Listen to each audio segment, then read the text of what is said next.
Hey friends, welcome back to another video. My name is Lefebvre and I am obsessed with paint and different paint colors, and I have 12 favorites that I am dying to share with you. So today, let's take a look at some of my top 12 all-time favorite watercolor colors.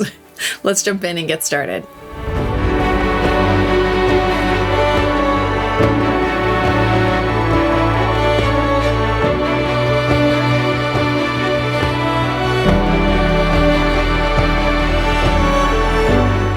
Okay friends, today I am sharing with you my top 12 favorite watercolor colors. So this list of my top 12 are not necessarily a 12 or a set of 12 that I would have in a palette together, just these 12, because you will see that I am missing some key primary colors that I would need to have in a palette for the most optimal mixing situation, which I'll get to at the end. But these 12 colors are 12 watercolors that I have fallen in love with, and I will kind of explain as I go through them. So I hope you guys enjoy this little insight into my favorites, and you'll definitely see after the first 6 what my all-time favorite color is. So kicking off the list, we're going to start with a moss green from Michael Harding. Now I do have about 3 different brands that I include in this top 12 list. Now, other brands do have versions of these colors that could be very similar.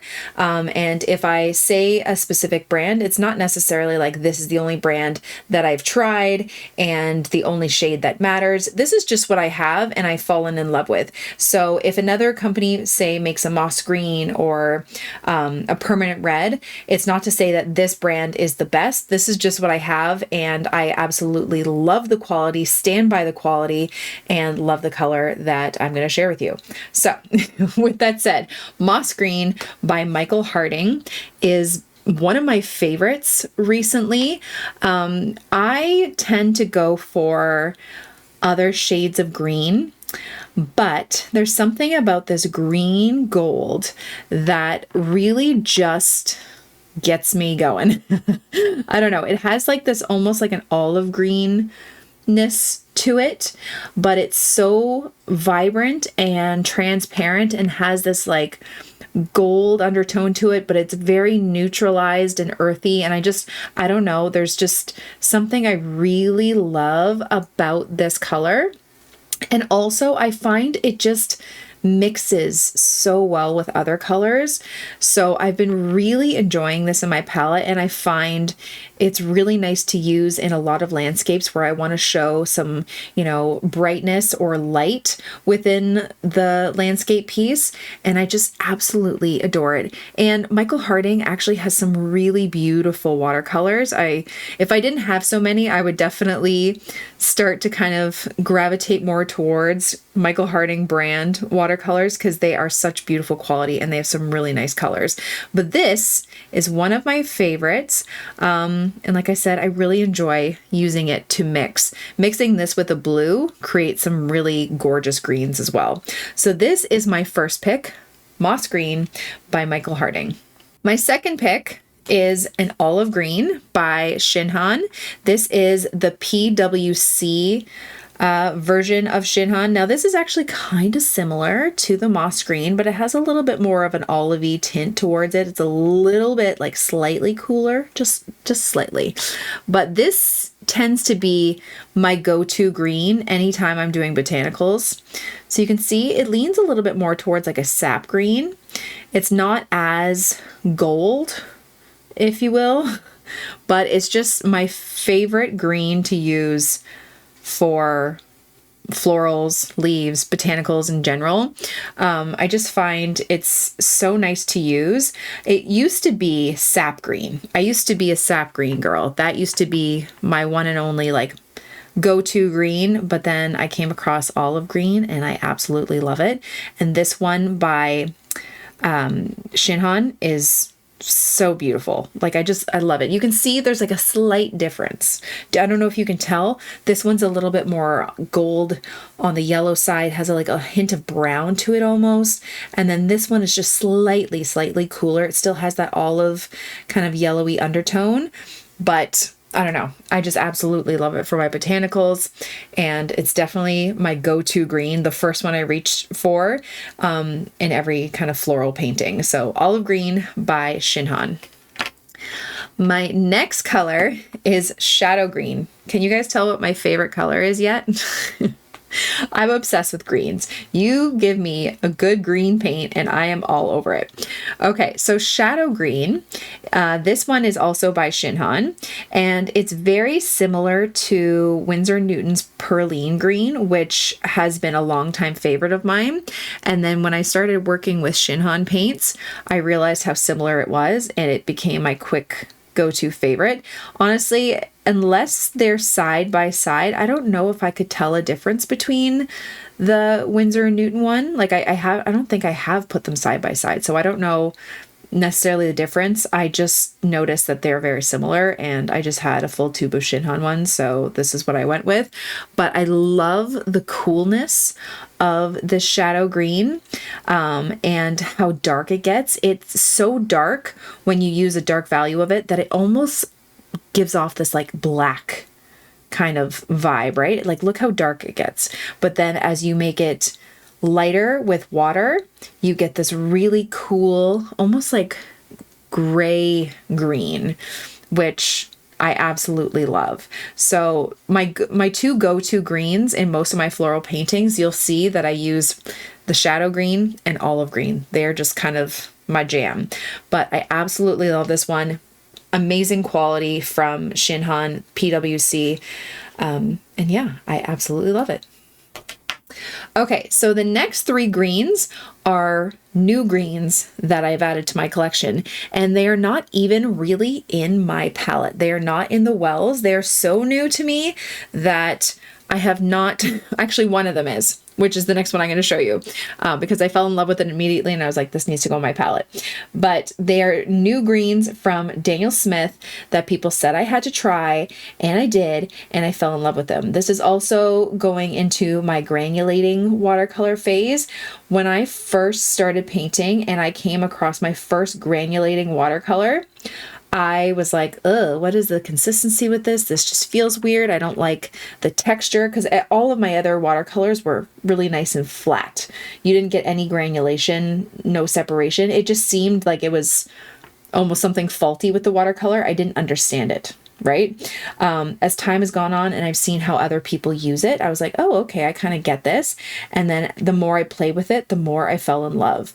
And then I came across Undersea Green, which originally I came across one from Paul Rubens. I don't even know the name of it. It was in this granulating set, which was very similar. I quickly fell in love with that one.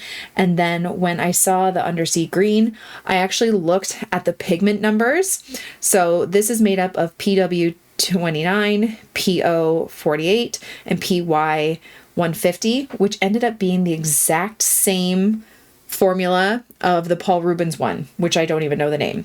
So I was like, oh, Daniel Smith has it. Let me try it. And they're very, very similar. So I fell in love with this one because I love, let me see if I can lighten this up. The lightest value of this almost has this bluish, like I think it's the PB29, which I don't get me wrong. Actually, let me check. PB29, I think is, yes, it's Ultramarine. So you get the granulation from Ultramarine, which tends to be a very granulating color.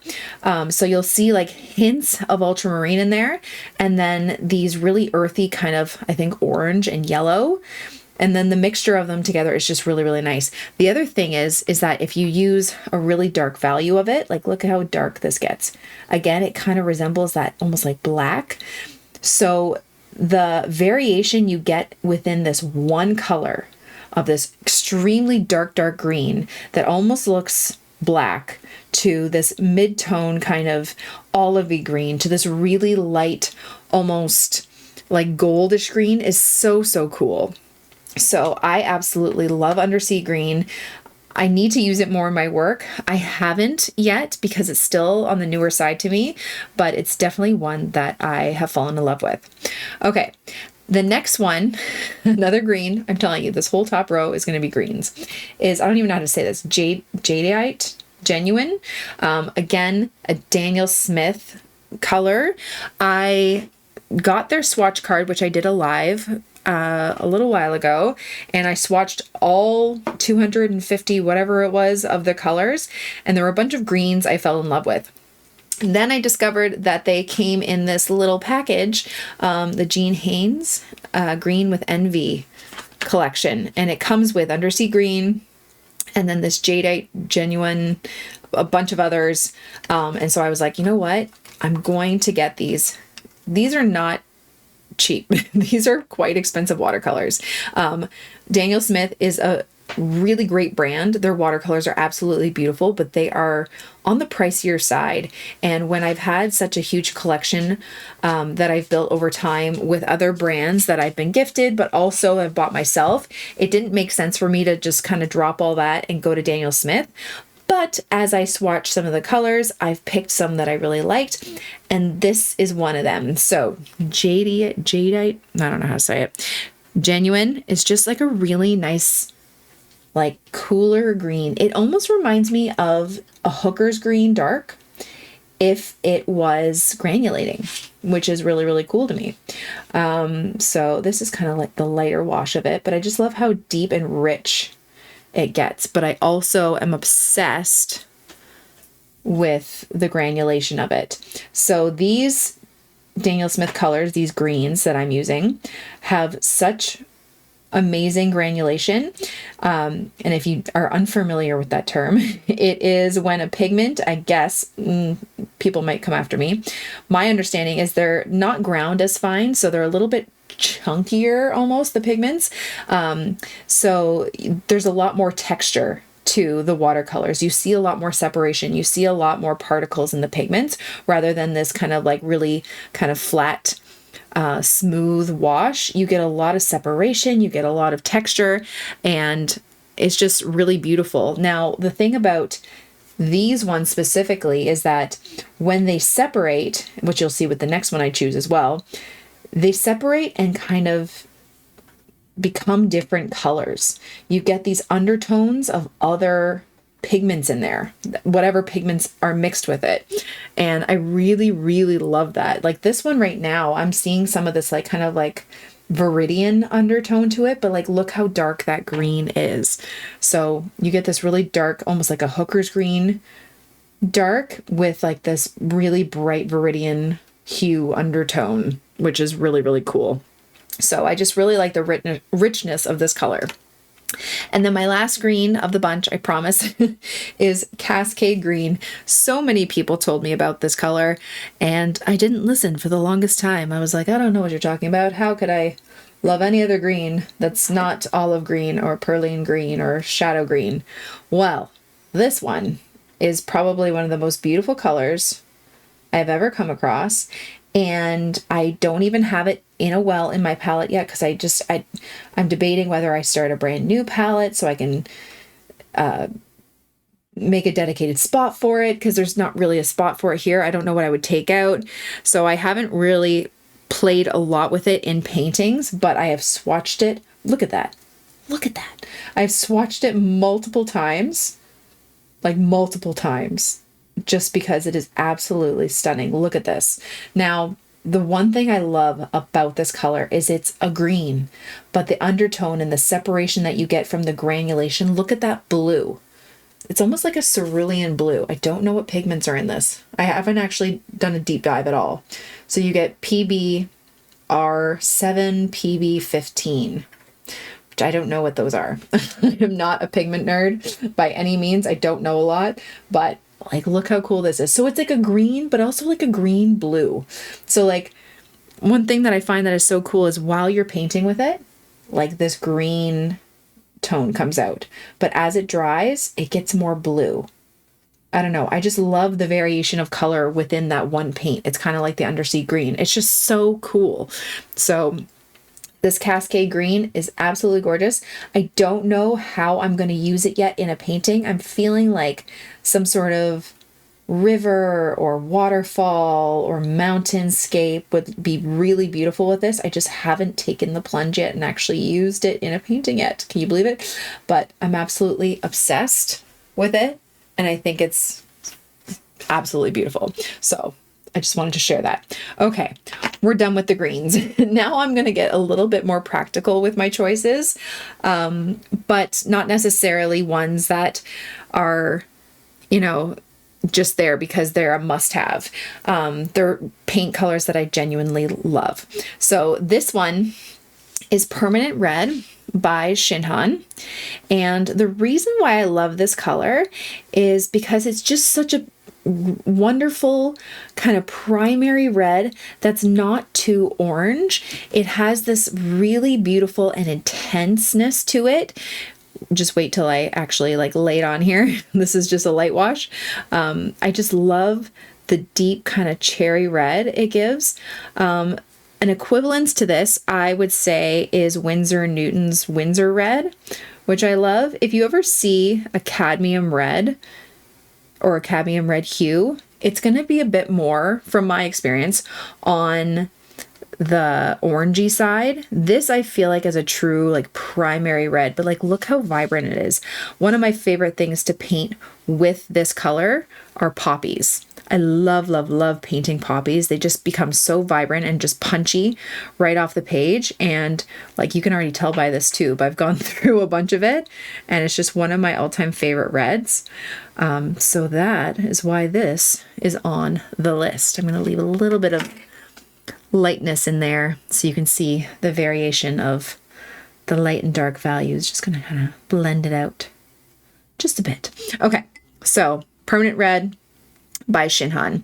My next color is another Michael Harding's color, and it is Quinacridone Rose.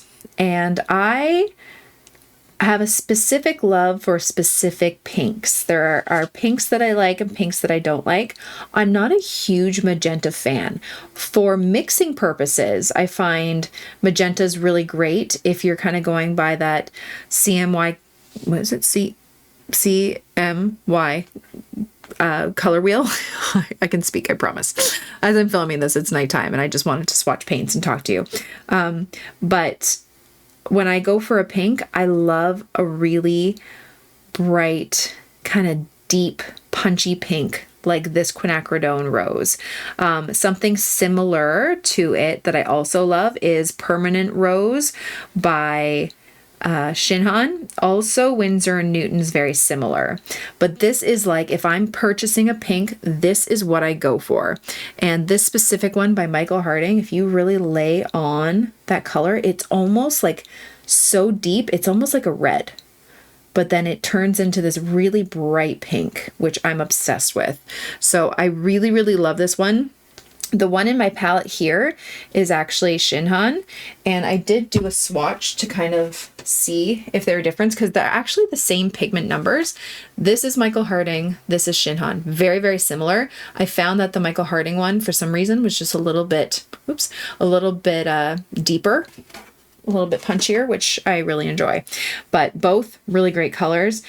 But if I'm going for a pink in my palette, I will grab this kind of pink over a magenta in my palette any day. I don't necessarily need a magenta in my palette, but if I do need a pink, which is always, this is a go-to. This is a top color in all of my palettes. If I were to choose anything, this would have to be in every single palette I own.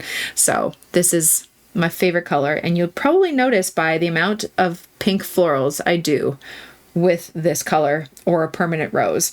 So Quinacridone Rose by Michael Harding.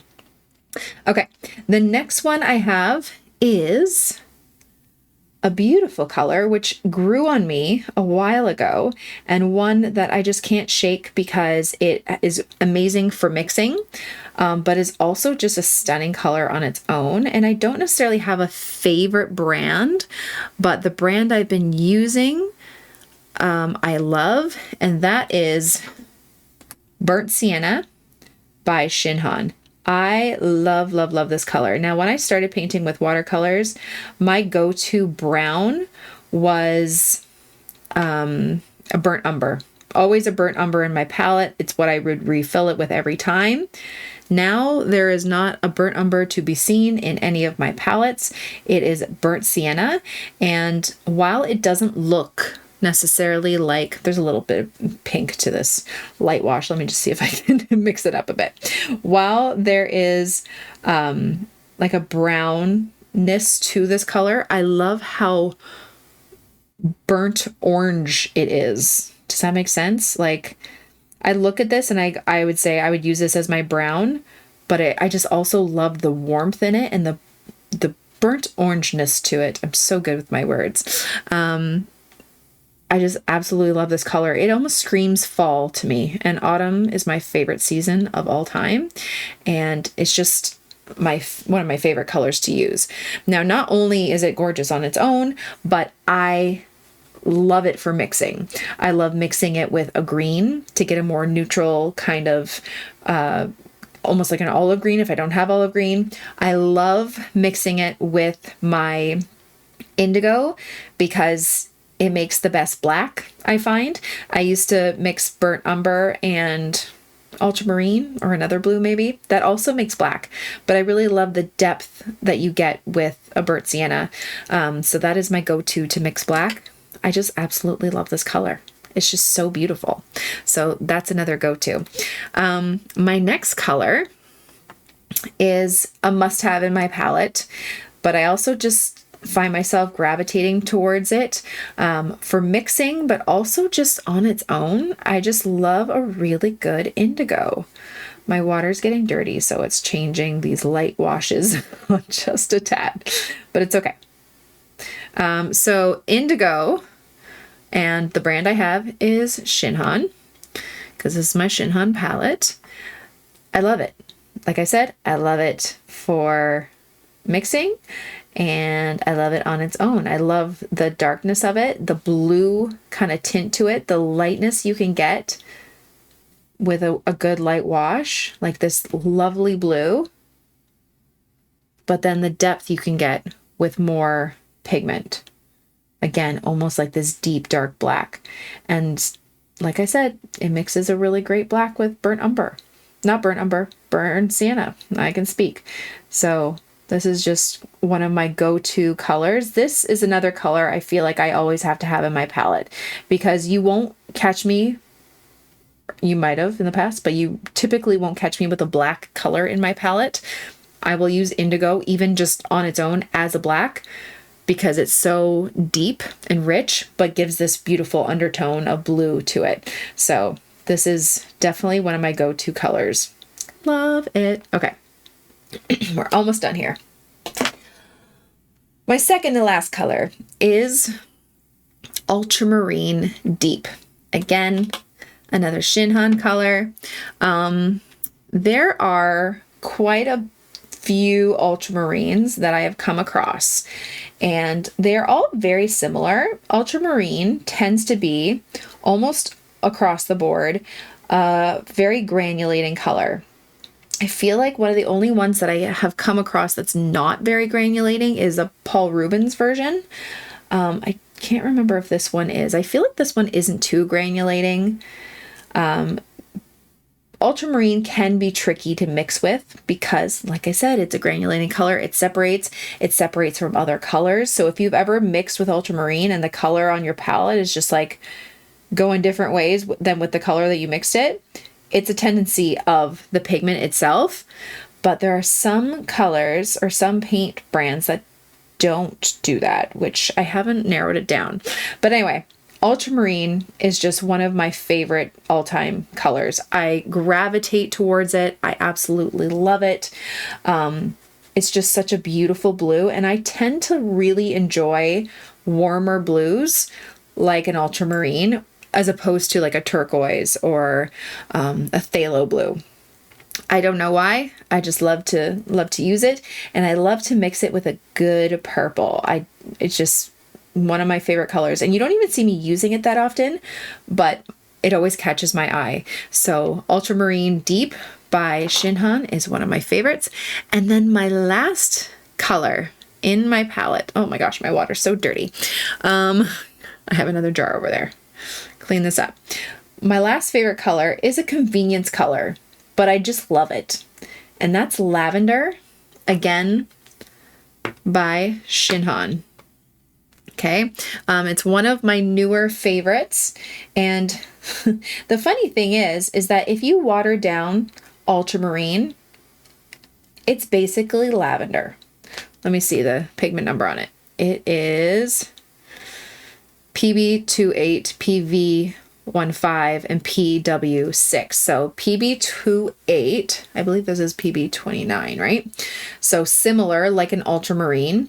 PV15, I believe, don't quote me, is a violet. So it has a tint of purple to it.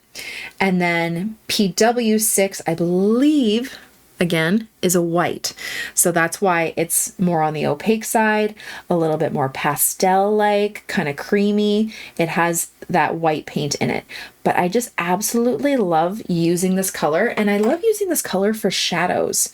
It's just, instead of like using a gray for shadows in landscapes, so if there's like a shadow from grass or a tree, try using lavender. It just brings so much brightness to your painting through a shadow rather than using like a dull gray. I don't know why, I'm obsessed with it. So let me just see, just for funsies. So here's lavender. And then ultramarine. Just water this down a bit. Like, look how similar these two are. Ultramarine's just a little bit blue. The lavender just has a little bit more purple to it and a bit of white, but ultimately it's kind of the same color. But again, it's a convenience color. And because it has that white in it, it is a bit more on the opaque side. But I still love it. I haven't tried many other lavender paints. I think Holbein has a really nice one. I'm sure other brands do, but this is just the one I have, and I absolutely love it. So that's it. Those are my top 12 all-time favorite colors. This was done on my Meeden watercolor cold press block. Love this paper. Just going to show you quickly. Really, really nice to paint on. But this is it. These are my top 12 favorite colors. The moss green and the olive green look a little similar, don't they? But they're not, and they mix differently. I don't know. I still love them both separately. Shadow green. Look at that undersea green, and look at that Cascade green. Like, and the jadeite. I don't know how to say it. Jadeite. I don't know. Either way, I just love those granulating colors. And then some more of my like flatter colors, but they're just so vibrant.